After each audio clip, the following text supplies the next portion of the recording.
Hello and welcome to Wellness Matters, everyone. It's a great evening that we've got ahead of us.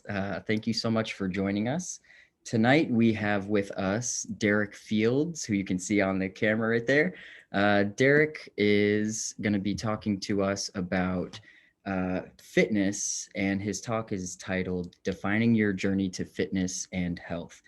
Derek owns CrossFit Rebels, which is a CrossFit gym where he coaches individuals on how to utilize their diet and exercise to enhance their lives. He studied economics at Hillsdale College in Michigan, where he first interned for CrossFit. And after graduating, he was able to transition to a full-time employee for 5 years at CrossFit. When he's not working, he's spending time with his girlfriend, which is now his fiance. Congratulations. Thank you. As well as his 100-pound American Alsatian, which is a big dog, and his new French Bulldog, Sven, which is awesome. So a couple housekeeping rules. I'll be sure to monitor, but if you have any questions, you can leave them in the chat box. I'll put a little message in there right now so that you can see where to go for any messages, questions that you have for Derek. Leave them in there. Otherwise, if you could please leave your microphone muted, that would be very helpful. And yeah, without further ado, I'm going to go ahead and unmute Derek's microphone and mute my own, and we'll get started.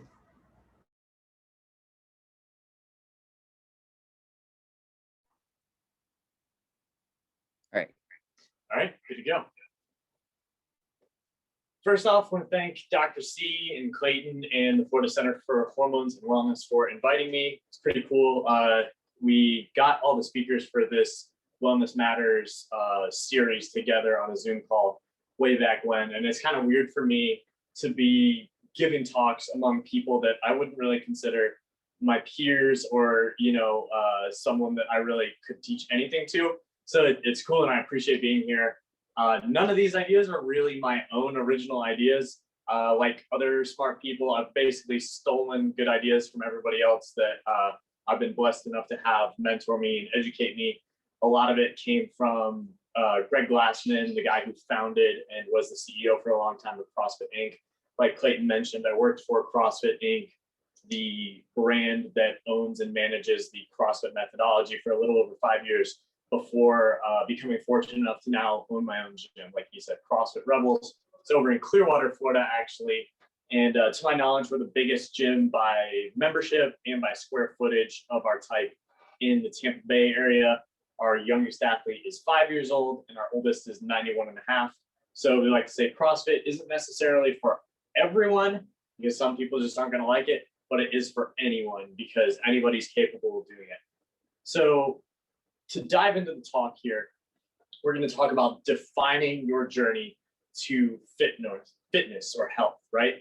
And if you look at a lot of the other truly hard sciences, physics, mathematics, things like this, medicine, we operate on very precise definitions, right? And it's important to understand and clearly define terms when we're conducting science or trying to measure or improve anything. And it's important to measure things because if you don't measure, how do you know that you've improved? And so we're going to talk about what is fitness. And prior to CrossFit's entry into the space, there really wasn't a good scientific standard definition of fitness, at least not one that a serious scientist, again, from the hard sciences like physics, wouldn't just kind of laugh out the door. Some different organizations had attempted one, and it had come out as the state of being fit or talked about well-being and energy and all these sort of abstract terms.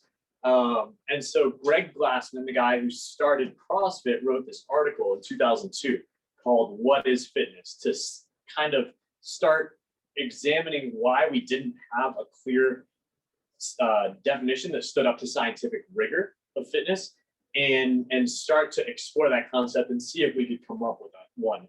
And he didn't actually come up with our final definition of fitness in that article, but it laid the foundation. So first, I want to lay that foundation for you all, because once we understand these basic concepts, later in the talk, I think there will be this kind of cool light bulb moment where, especially if you're in the medical field or anything outside of exercise science, it'll be kind of like this aha moment that makes a lot of sense.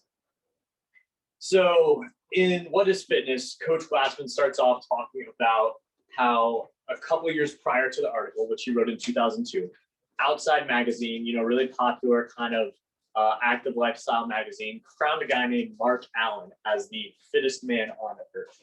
Mark Allen was an unbelievable, fantastic triathlete. He won the Ironman triathlon 6 times, which a lot of people have heard of the Ironman. It's one of the hardest, most grueling races on earth. Incredibly long distance, running, biking, and swimming. And Mark could, crush that all day. He's one of the greatest of all time when it came to triathlons. But Coach Glassman asked is this truly the fittest man on earth? Because you could look at Olympic decathletes, let's say, and they had tremendous cardiorespiratory endurance, tremendous stamina, just like Mark Allen. But in any kind of measure of power, speed, agility, etc., those kind of skills, they absolutely blew him out of the water, right? So he started to say this kind of bias toward cardiorespiratory endurance and stamina that we saw in fitness, especially right around the turn of the millennium, didn't really tell the whole story or make a lot of sense. So then he went searching in the dictionary. And again, the dictionary defined fitness as the state of being fit and the ability to transmit genes and being healthy, which that kind of, touches on evolution a little bit. But in terms of like, hey, Clayton, how do you want to, improve your health and fitness in life? It doesn't really tell us a whole lot or give us anything useful or constructive to work from. So we needed to define fitness in an objective, measurable way, because measurable, repeatable, observable data is how we do science in other serious fields, right? And without any kind of agreed upon definition in exercise science, we weren't going to get anywhere, or at least we weren't going to maximize what we could accomplish in this field, right? So Coach Glassman started off by putting together 3 different models of fitness. And as we go through these, Clayton, or really anything else, if you got good questions or good questions pop up in the chat, feel free to interrupt me. Like I said, this kind of works better as a discussion a little bit than pure lecture anyway. But so to dive into those 3 models of fitness, the first one is based on what we call the 10 general physical skills. Because although exercise science hadn't come up with a definition of fitness that stood up to scientific rigor, the field at least had kind of agreed upon these 10 general physical skills. And so to dive into those, they're sort of in 3 different groups. The first 4 skills are improved by training and are based on visible adaptations that you can see in organic tissue, in muscle, things like that. We live in a very computerized world these days. So one of the easy metaphors to think about here is these ones are related to the hardware on your body, right? So the actual body of, again, in the computer metaphor, the processor, the hard drive, things like that, the size of your quads and that sort of thing. And these 4 skills in this category are cardiovascular/respiratory endurance, which is the ability of the body to gather, process, and deliver oxygen. Stamina, which is the ability of the body to store, utilize, and deliver energy, so in the form of ATP. Strength, which is the ability of a muscular unit or combination of muscular units to apply force. And flexibility, which is the ability to maximize the range of motion of a given joint. So those are the 4 that are like hardware, right? Then we've got our 4 skills that are improved by practice as opposed to training. And these are based on neurological adaptation. The adaptation here doesn't take place in your biceps. It takes place in between the ears, right? And so these ones are the software in our computer metaphor. And their coordination, which is the ability to combine several distinctive movement patterns into a singular distinctive movement.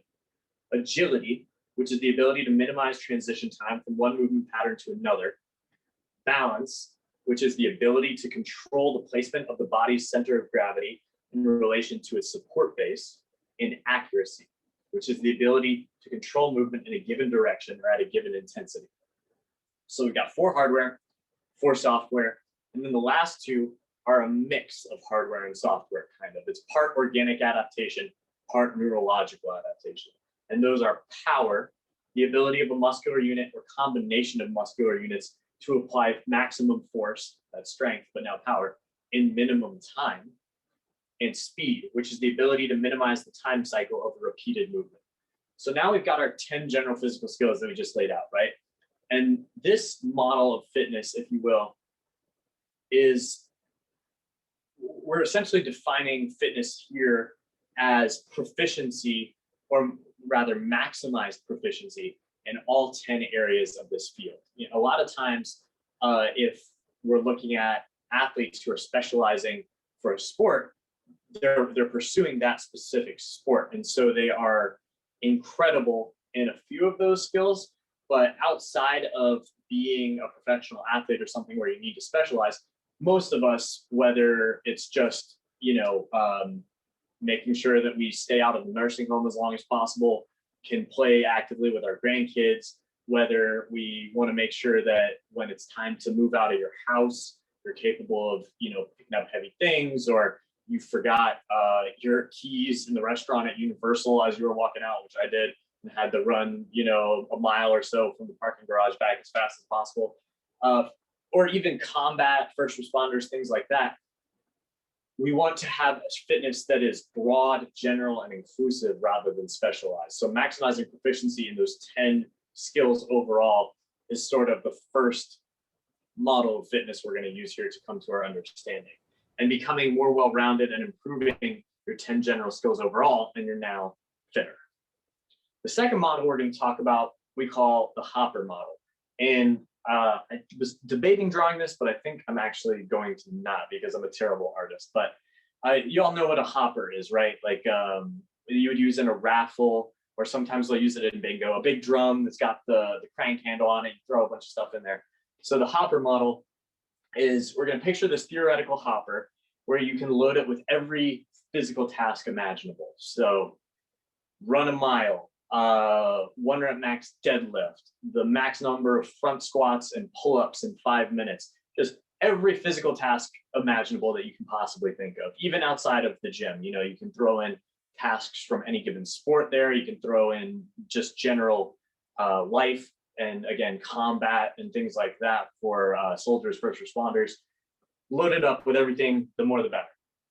The person who performs best overall at all those tasks randomly pulled is fittest. So again, going back to the professional athlete thing, there's a lot of athletes who absolutely excel in 1 or 2 particular fields. But with this model of fitness, the person who is, quote, fittest probably isn't going to be in the top, 5 percentile of in any one given task. They might be in the top 10 or 15 percentile across everything. So again, outside of specializing for a specific sport, we kind of want to be a jack of all trades, master of none, right? And that's kind of what this second model is driving at.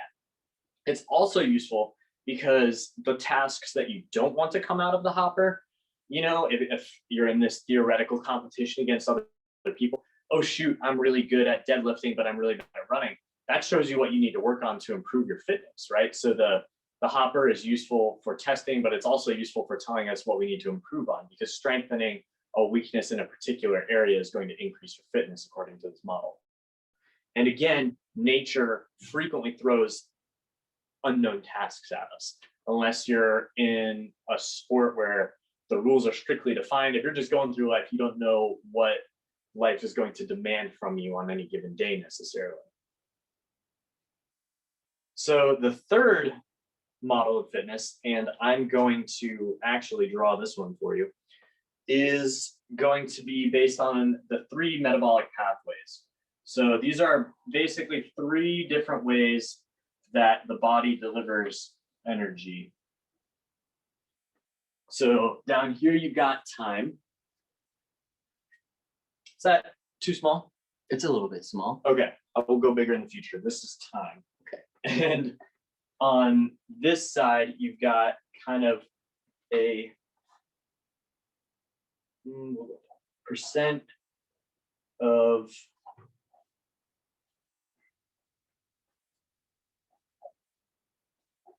percentage of maximum output. Is that a little better size? Or is that still small? Yeah, let's move it closer. Okay. And so we don't really need to get too deep into the science here. I'm not an exercise physiologist. I'm not a doctor, and it's not really relevant to our discussion to get super deep in this. But essentially what we need to know is think of this as like your body having 3 different engines inside of it, okay?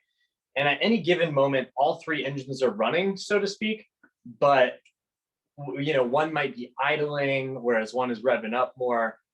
That's kind of a useful way of understanding this in layman's terms here. So first, you've got the phosphogeneic or phosphocreatine metabolic pathway, right? And this one is the one that peaks instantaneously but falls off very, very quickly. So this might be, I'm going too small again, 10 seconds or so. So think of world-class 100-meter sprinter, Usain Bolt. I think the world record is 9.65 seconds or something like that. I might be off on that, but he runs 100 meters in under 10 seconds. And the best in the world run 100 meters under 10 seconds. So this is the primary engine involved, or metabolic pathway involved in very, very short maximal output explosive energy exertion. Then you've got the glycolytic pathway, which is also known as the lactate pathway. And this one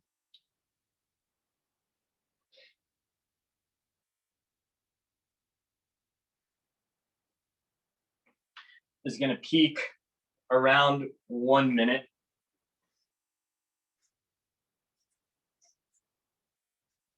One to 2 minutes, maybe. So again, think of this engine, if you will, as the one involved in a world-class 400 to 800 meter run. So a quarter mile to a half mile. Best in the world run a 400 in under a minute. Best in the world run an 800 in under 2 minutes. So if this is a 1 rep max deadlift or a sprint, this is if you've ever done like a circuit workout where you're working as hard as you can for 2 minutes and then you take a rest. This is going to be the primary engine or metabolic pathway involved in that. And then the third pathway, I'll label these just with abbreviations: phosphogeneic, glycolytic. And then the third pathway is going to be the aerobic or oxidative pathway, right? Everybody has heard of aerobic exercise. And this one, you'll notice, doesn't really get anywhere near 100% output, but it's the engine that allows you to go for a long time. Most of us right now aren't working super hard. I hope that this is tolerable for more than 10 seconds or 1 to 2 minutes. So most of us are using the oxidative or aerobic pathway to deliver energy that our body needs right now, right? And so this model, why we're looking at this is a lot of times people will focus on 1 or 2 of these, like you're going to be a triathlete and a great distance runner, or you're going to be a power lifter who can squat 900 pounds, but you can't run a mile without stopping 5 times and you kind of walk funny. And if that's what you live for, awesome. I know some people who can help you get there, and that's really cool.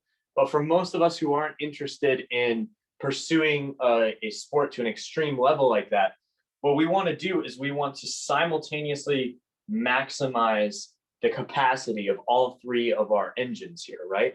And so this model is useful for kind of illustrating to us that we have to train across all these different types of tests and time domains. And let's see here. So Coach Glassman has a quote here that I wanted to include. He says, favoring 1 or 2 at the exclusion of others and not recognizing the impact of excessive training in the oxidative pathway are arguably the two most common faults in fitness training. A lot more recently, we've gotten people understanding the importance of weight training and things like that. So that's great. But again, he wrote this in 2002, and you still do see this a lot. So it's important, again, that we train across all three pathways rather than specializing in one or two, unless we are truly a specialist, in a sport for some reason. I'm going to take a drink of water real quick.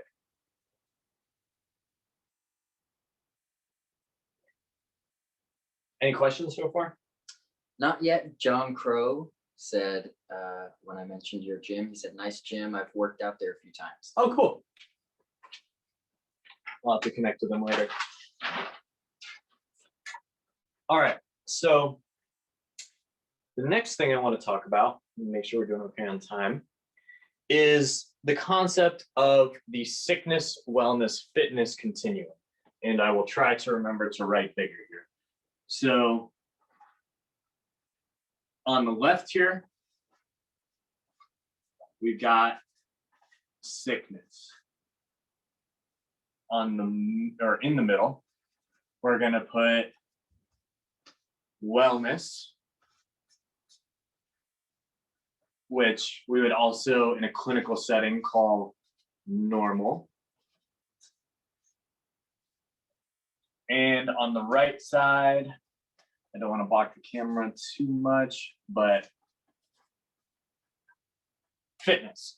So the idea here, and we've moved on from our three models that we're kind of using as a base of understanding to define fitness, right?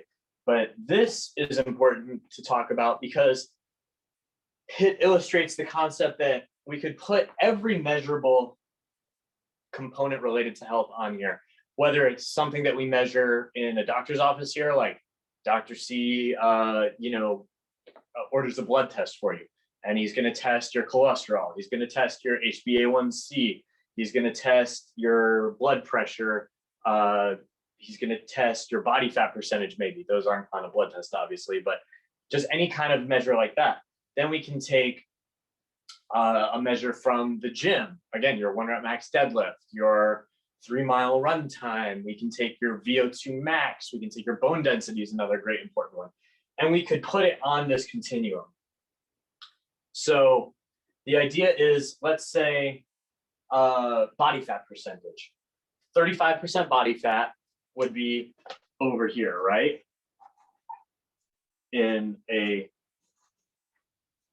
like sick clinical level. Whereas 20% would be considered normal or healthy. And then 10% body fat would be considered athletic. And the idea here, again, with any of the measures I mentioned or any other one you can possibly think of, is that they exist on this continuum and you're not going to go from one side to the other overnight. And so that kind of tells us about what the long-term journey toward health is going to look like, especially if we've slid too far to the sickness side. But more importantly, what it really tells us is that fitness is a hedge against sickness, barring some kind of acute catastrophic event. Because in order to go from 10% body fat to 35% body fat, you're going to have to pass through 20 first. So the further we can push any of our markers over toward this side, the more of a sort of protective barrier we've got against going over to sickness, right? Am I still in the shot when I'm over here, Clayton? Not really. You want me to change to the camera? No, you're good. I'll just keep popping back over. I think in the interest of time, I will move on to, so this, again, is just useful for illustrating that concept that your fitness isn't just important if you want to look really like cool, or if you want to achieve a great triathlon time or whatever. Even if you're not interested in those things, it's important because it's a hedge against chronic disease and sickness. And it's, again, we mentioned nursing home. It's more of an assurance that you're less likely to end up way over here and maximize not just the length of your life, your longevity, but your independence and quality of life throughout that, hopefully. So the last thing I want to talk about before we finally start getting into what CrossFit is and our definition of fitness is the idea of scalability and adaptability. And this is that the concept that the needs of an Olympic athlete and my grandmother differ by degree, but not so much by kind. So an Olympic weightlifter that competes in the clean and jerk and the snatch, you've seen these people throwing heavy barbells over their head. A big guy might need to squat 500 pounds. My grandma doesn't need to squat 500 pounds, but she still needs to squat because she needs to be able to get out of a chair and get up and down off the toilet. She's got to be able to get things over her head. She doesn't need to get 400 pounds over her head, but she needs to be able to grab something high that's kind of heavy off the shelf at the grocery store. She needs to be able to deadlift because she needs to be able to pick something up off the floor. So there are these movement patterns that whether you're an elite level athlete or you're just, a regular old human being, again, trying to stay out of the nursing home and maximize the quality of your life throughout your life, that you have to gain a level of proficiency in and train in these movement patterns.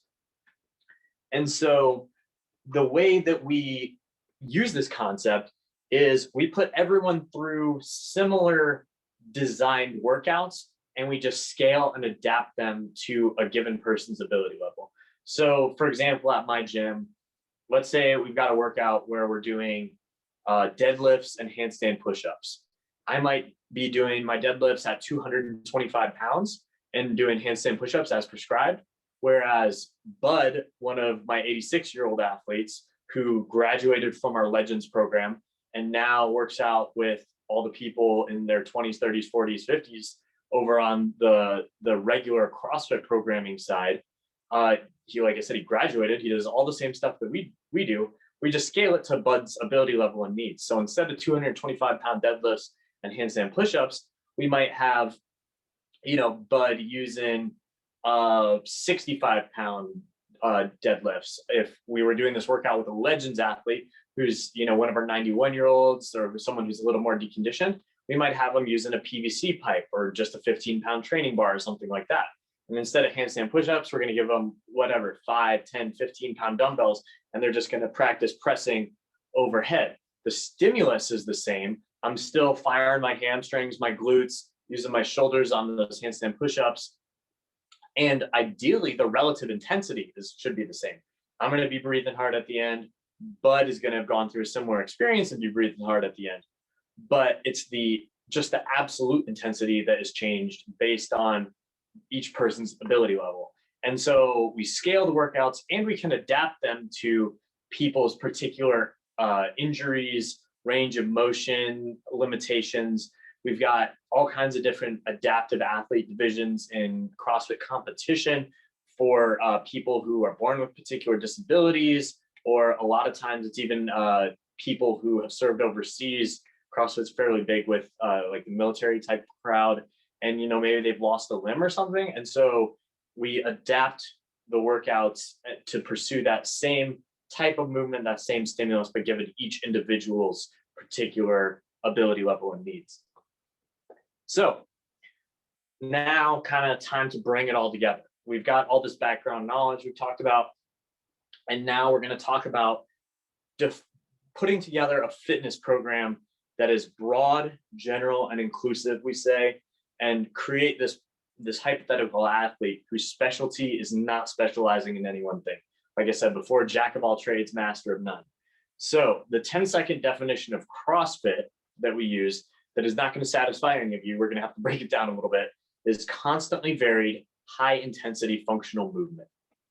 So that's 3 parts. We'll break it down. Constantly varied is the idea of, if we're going to maximize the 3 metabolic pathways, if we're going to get good at everything that comes out of the hopper, we're going to maximize the 10 general physical skills. We can't just train one small set of things or even necessarily fall into a pattern. Because if you fall into a pattern, the inverse of that pattern is going to show what you're deficient in, right? So this is distinct from randomness, because randomness, there's the possibility that you're going to leave something out entirely, right? If you flip a coin 10 times, you should get heads 5 times and tails 5 times. But sometimes you might get heads 9 times. Sometimes you might get tails 6 times in a row. And so it's not randomness. Variance is an intentional covering of all the different bases. So constantly varied, high intensity. And this one, again, now we're kind of getting into some actual hard science. Don't let the algebra or physics scare you away. It's very, very simple. High intensity, we're defining intensity here, talking about absolute intensity. Again, I mentioned relative intensity earlier. That's based on each person's ability level. But absolute intensity is just about the work done. So we're going to define it as power in terms of physics.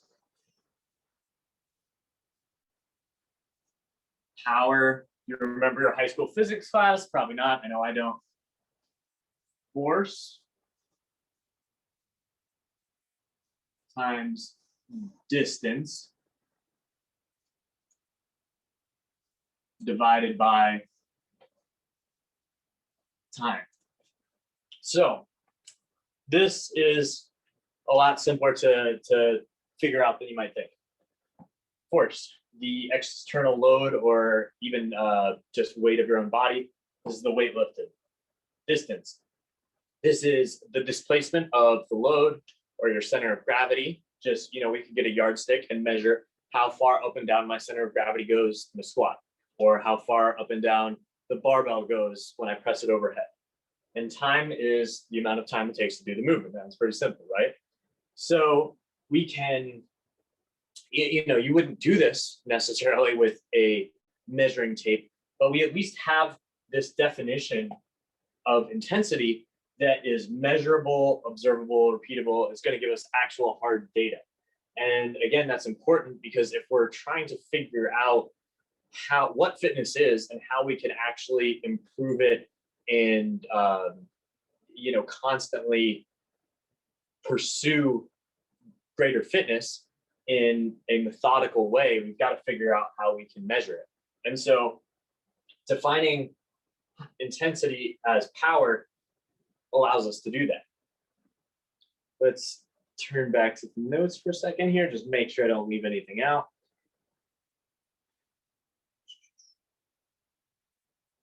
So this is a much more scientific and appropriate definition than red-faced grunting at the gym. Oh man, that's intense. Or even heart rate in a lot of ways, because heart rate is useful in some capacities, but it's really just a correlate of intensity and not an actual measure of intensity, right? If you are sitting on a plane and the plane starts violently shaking and going through crazy turbulence, your heart rate is going to spike, but you're still just sitting still. So it's really a correlate of work being done or physical exertion rather than intensity itself. And this, just for your own knowledge, is usually measured force times distance divided by time. So foot-pounds per minute is a common a horsepower. Everybody has kind of heard of a horsepower. It's equal to 32,000 foot-pounds per minute. That's not important that you know that, but just to give you an idea, this would work would usually be measured in foot-pounds or power in this case. So constantly varied, high intensity, functional movements. Functional movements are movements that are unique in their ability to express power. So functional movements have the decided advantage of allowing human beings to move large loads across long distances quickly. So imagine we are presenting the human anatomy to some crazy far off Star Trek brain, scientist who's never encountered a human being before. And we give them all the scientific detail imaginable about human anatomy. And we ask them how this organism, human being, should accomplish any given physical task. This hyperlogical brain looking at the human anatomy is going to give us an answer that is a functional movement. So it's the difference between, if I need to take a weight from here to here, a curl is not a functional movement. It's using my bicep. It's not the most efficient way of getting the load from A to B, because given my anatomy, my glutes, my hips, those muscles are a lot bigger than my bicep. So it's a lot more efficient. I don't know if you can still see me, Clayton, to bend down here and jump that weight to give it momentum, and then pull and catch it. So that's just one example of a functional movement. They're categorically unique in their ability to express power and move large loads across long distances quickly. One other characteristic of functional movements, or rather two, is that they're core to extremity. They originate in the core because those are our big movers. Hips are the strongest muscle group of the body, and then they radiate out. If I'm putting a weight overhead, I'm going to jump it with my feet first, and then drop under it, catch it, and stand it up with my legs. It originates at the core and radiates out to the extremity. The last characteristic is that they're almost always compound or multi-joint movements. So now all of that, now you understand the mathematical science definition of CrossFit. Now it's time to talk about our scientific definition of fitness. And this should kind of be the light bulb moment of the talk once I explain this out. Trying to decide if I want to draw the graph first or I'll just write it. So work capacity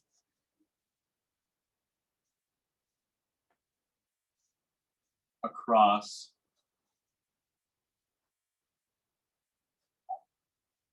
broad time and modal. Oh, I killed the leg.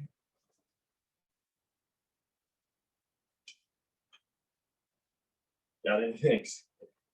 So that for us equals fitness. And again, like the definition of CrossFit, constantly very high intensity functional movement. This is probably not very satisfying right now. It's like, what the heck does that mean? And how is that useful to me?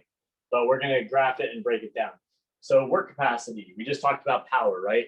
Work capacity is your capacity to do work as defined as power. It's your capacity to move loads across distances as quickly as possible.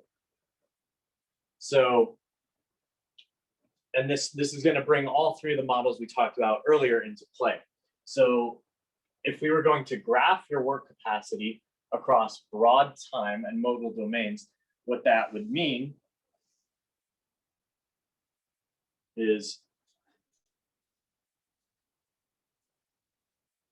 this is the work being done measured in foot-pounds per minute or whatever we're going to use as our unit of measure. This is time. So let's say we were going to graph, again, going back to the different models, every possible test from the hopper on this graph. So we're going to measure your power output on a 1-rep max deadlift, on a 10 or 100-meter sprint. We're going to measure it on a 5-mile run, all those different things. Those short, quick, extremely powerful movements and tests of short time domains, those things you can accomplish in 10 seconds or so, they're going to be real high up here, right?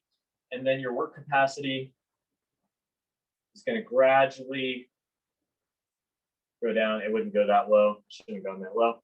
But gradually go down over time until it reaches some kind of steady state, which should probably be more like here. Right? So we could, it'd be hard, but we can graph your work capacity across broad time, tests that are 5 seconds, 10 seconds, any kind of physical task imaginable. We can graph your power output across your average power, across a 5-minute circuit of pull-ups and squats. We can graph your average power output on a 10-mile run. Again, every task imaginable across broad time, short and long tests, and modal domains. That's a fancy way of saying all kinds of different tasks and tests. So whether it's jumping rope for a half hour, again, just everything you can possibly imagine, modal domains. And so we got this theoretical graph, and this area under the curve is your fitness. So we have partnered over the years with different companies where you enter in your workout, the load that you moved, your height, and all those sorts of things. And it figures out your average power output, and you put enough workout data in, and it'll actually give you your curve. So this isn't just theory anymore. It's kind of been figured out and put into practice. And if you increase the area under your curve, you get your long distance running just a little bit better. You get your deadlift a little bit higher, and you increase the curve to a higher overall area underneath it. You've now gotten fitter and increased your fitness. So now we have this measure of fitness, this definition that holds up to scientific investigation. It has scientific rigor. It is measurable, observable, repeatable. It's objectively defined.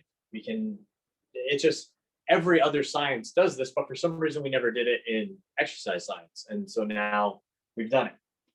The other thing to note here is, I hope I can draw this, but this next line, so this is two-dimensional. Now imagine this is the corner of a room. I hope I can make this look like the corner of a room. Yeah, that's not bad. All right, so now if this third axis of the graph is your age, and imagine this is like a curtain. So on this two-dimensional plane, it's just flat. But now we're gonna pull that curtain out and extend it. I hope I can make this look good too.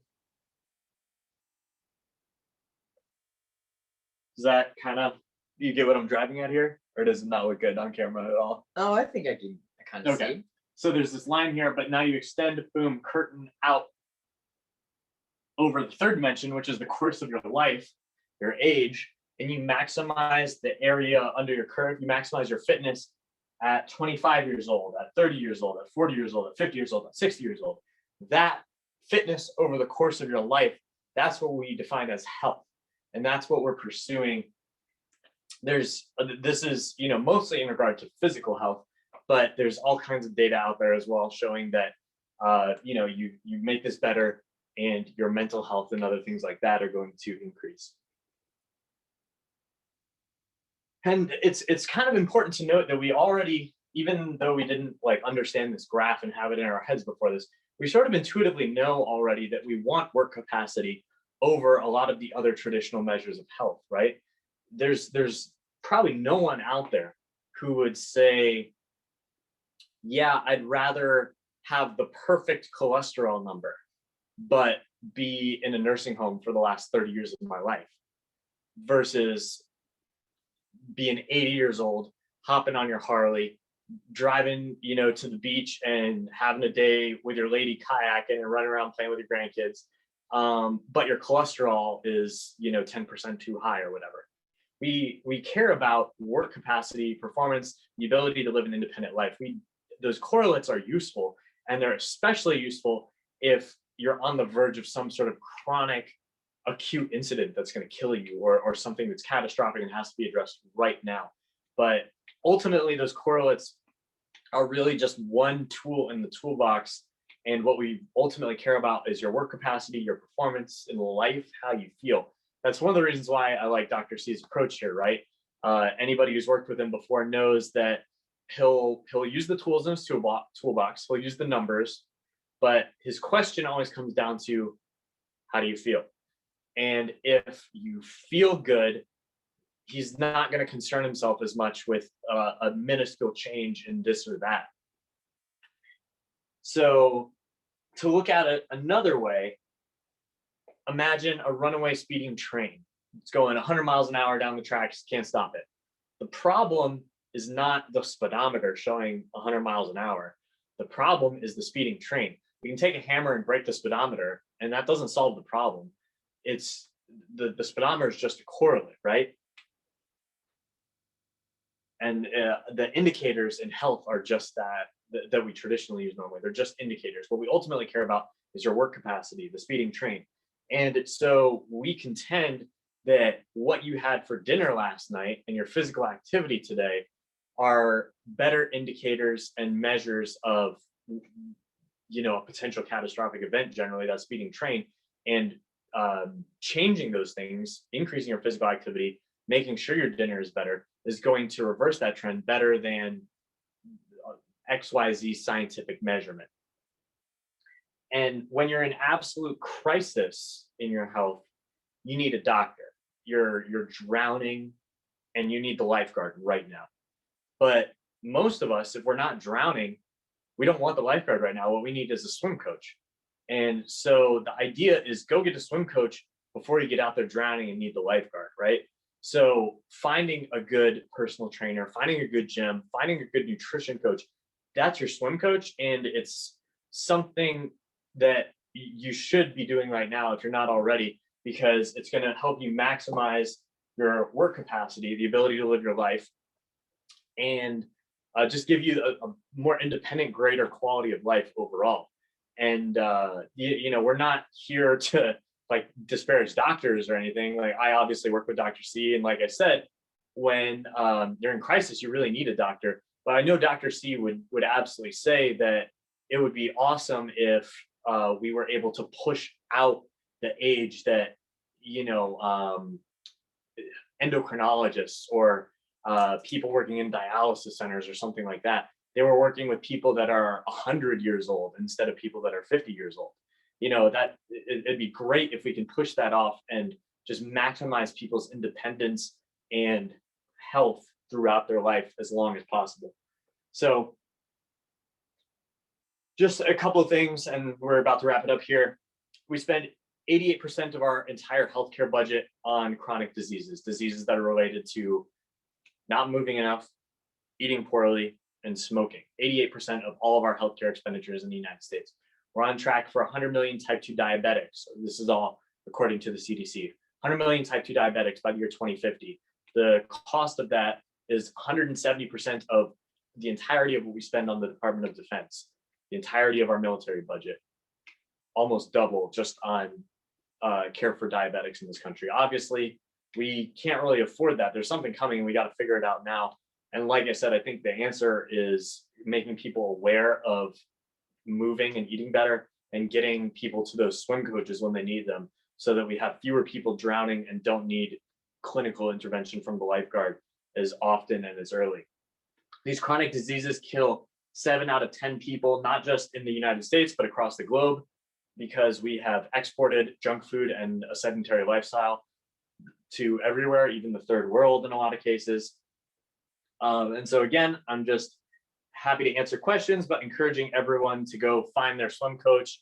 Again, my gym's in Clearwater, so I'm not even really based in Orlando. We do remote nutrition coaching if anyone's interested, but just get out and move and start eating better, because the sickness, wellness, fitness continuum, the further you can put yourself to fitness, the better protected you are against sickness and a really significant declining quality of life and potential catastrophic event. Map.crossfit.com is how you can find the nearest CrossFit affiliate, or you can just go on Google or Apple Maps and search CrossFit.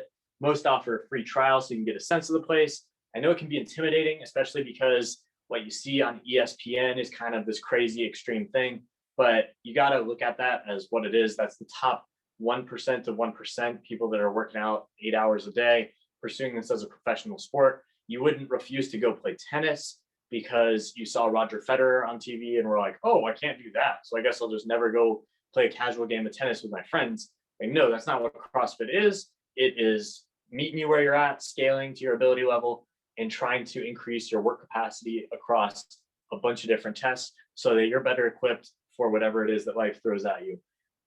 If you can take charge of your health now, an ounce of prevention is worth a pound of cure. Dr. C would always say that too. And that's all I've got. So if you got any questions, I'll take them. And if not, I really appreciate your time and listening to me. For anybody who wants to stick around, I'll put us through a really short, easy workout. Got scaling options. I promise it'll be over in 5 or 6 minutes, and we'll kind of meet everybody where they're at with their ability level. But thank you. All right. It doesn't look like we have any questions. Joelle Daniel, the speaker for next month's Wellness Matters. Hi, Joelle. She said, great job. Love the info.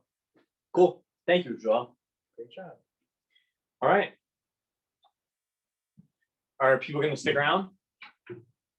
Should we do this workout, or is that kind of tough? Let's do it. Cool. Okay. Let's do it. What do we need to move?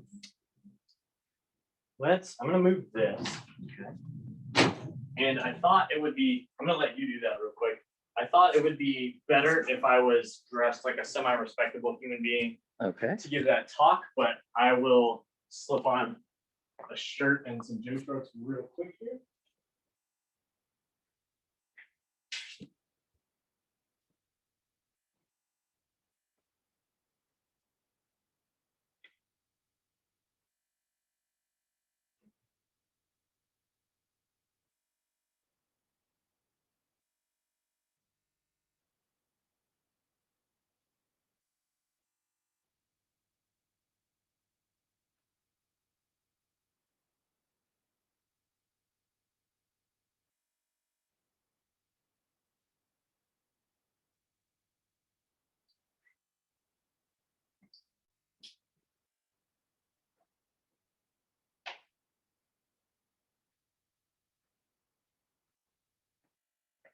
All right. I'll probably move this. I don't want it to fall.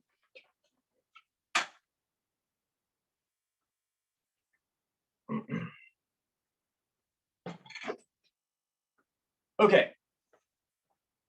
And again, youngest athlete at my gym is 5 years old. Oldest athlete is 91 and a half. So it's possible, but I doubt we have anybody here that is older than 91 and a half. I promise you, you can do this. To warm up real quick, we're gonna do 3 rounds of 10 jumping jacks, 10 arm swings, and 10 squats. So the way we can scale this, if jumping jacks are too hard, what we can do is just a high knee step like this. Everybody knows what a jumping jack is, I assume. 10 high knee steps on each side. Instead of arm swings, back and forth and up and down, you can just gently stretch your arms from one place to another, nice and slow. And for the squats, can I steal that chair? Yes. Also, we have Patrick joining you on the exercise. Oh, cool. For the squats are too intense just on their own. An air squat, we can squat to a chair at whatever height you need. Just gently sit down and stand up. You can do 10 high knee steps in place, 10 gentle arm stretches, and 5 squats to a chair. But for those of you that don't need to scale it, we'll do 10 jumping jacks. It's gonna be funny just having you stare at me the whole time I do this. 10 arm swings. We'll go again side to side first. I actually might miscount here because I'm going to talk about some other things while we do this.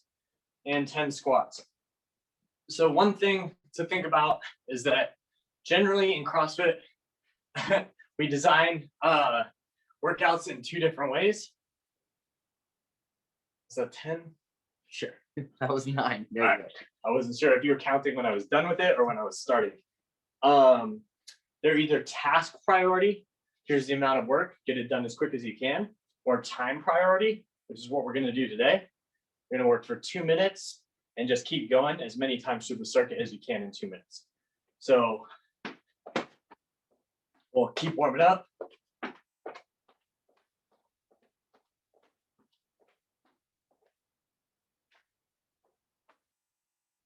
And for the last round, we'll probably go up and down with the arms instead of side to side.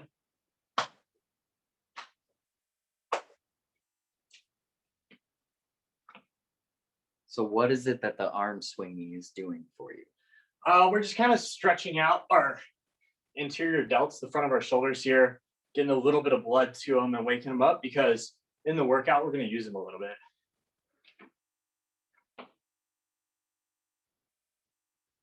Generally speaking, before a workout, your stretches should be what we would call dynamic, moving constantly through a range of motion.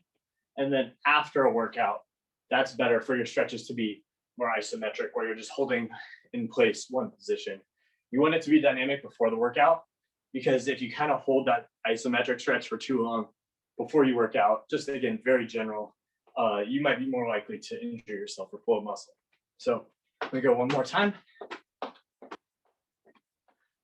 Just so that anyone watching the recording doesn't think I cheated. I'll go up and down. Is Patrick there? Yeah, he and Betsy are doing it. Are they done already? I'm talking too much. Might be. Okay. Yeah.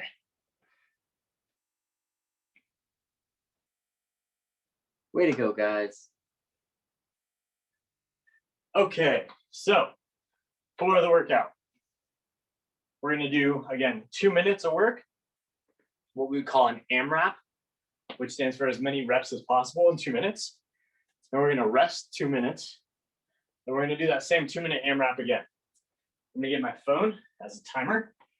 So what this is going to look like, I'll give us a 3, 2, 1, go.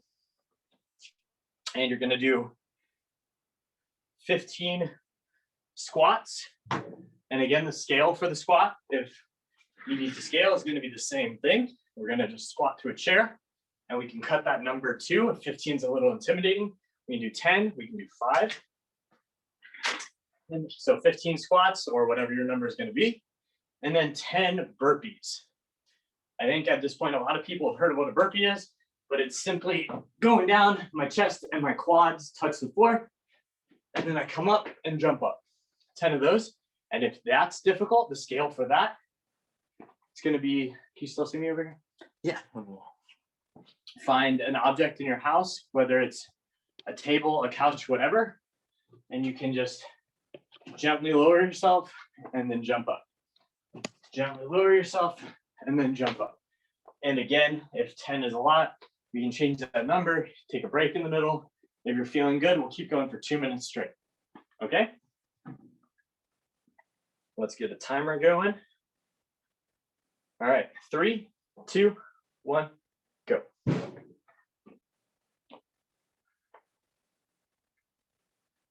in a good spot. Yeah.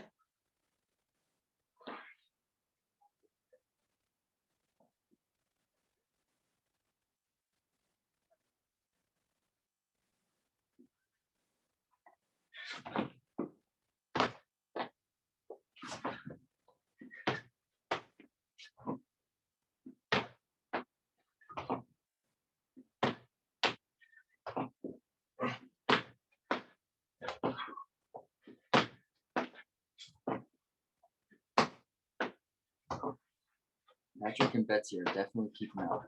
Good.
Thank goodness. That was the longest 2 minutes of my life. Yes. All right. 2 minutes of rest. Oh, Einstein's theory of relativity. 10 seconds with your hand on a burning stove feels like forever. An hour sitting on a park bench talking to someone you're romantically interested in feels like 5 minutes. The longest 2 minutes.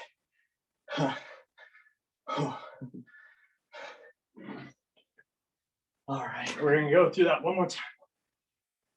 Quick little mini workout, but still extremely effective. To go back to the models we discussed earlier. You're exhausting everything your phosphocreatine pathway has. You're pretty much exhausting your glycolytic engine in that amount of time too. And now, while we're resting, your body's replenishing that a little bit, but I'm breathing so hard because my body had to switch to the oxidative pathway because it pretty much ran out of the first two engines.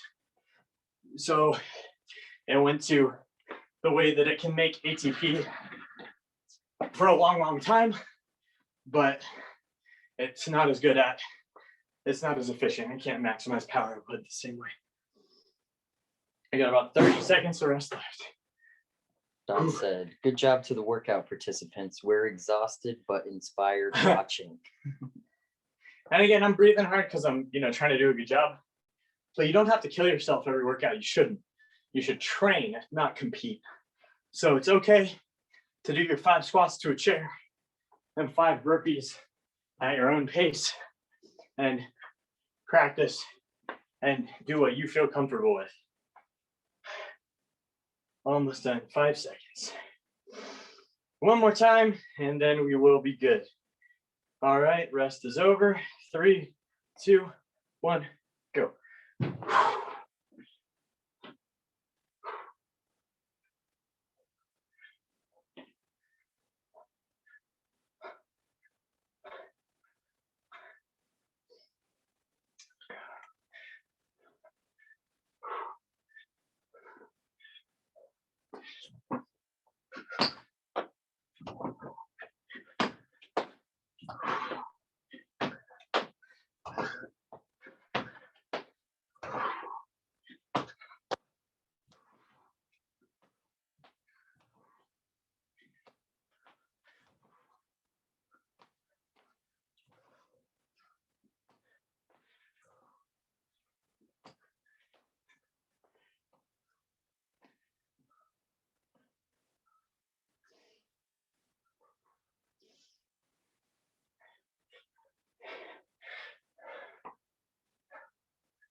Phew. Thank goodness. All right. That does it. Go ahead and take some well-deserved rest. And thank you for coming and listening to me and working out. Oh, man, I don't think I've ever sweated so much in a doctor's office before. Thanks for that, Derek. I only worked for 4 minutes.